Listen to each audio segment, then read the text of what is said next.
We have to make sure that every single child does, in fact, have 3-, 4-, and 5-year-olds go to school, not daycare, school. We bring social workers into homes of parents to help them deal with how to raise their children. It's not that they don't want to help, they don't know quite what to do.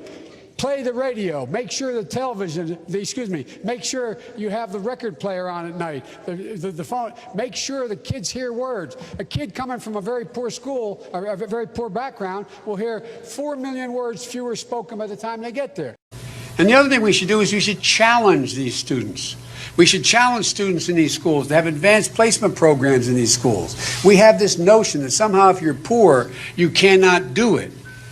Poor kids are just as bright and just as talented as white kids, wealthy kids, black kids, Asian kids. No, I really mean it, but think how we think about it. The president my friend from Vermont thinks that because they invaded another country and annexed a significant portion of it called Crimea. Right. He's saying that it was my boss, it was his fault.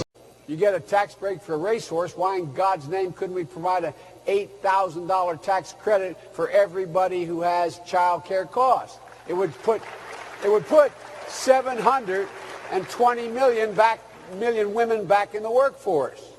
It would increase the GDP, to sound like a wonk here, by about 0.8%. It would grow the economy. Vice President Biden, the Me Too movement has forced a cultural reckoning around the issue of sexual violence and harassment against women in America.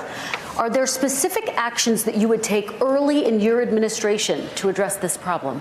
Yes, and by the way, it's one of the reasons, the first thing I would do is make sure we pass the Violence Against Women Act reauthorization, which I wrote. The fact I didn't write the reauthorization, I wrote the original act. The fact is that what happens now is that we, in fact, have to fundamentally change the culture of how women are treated.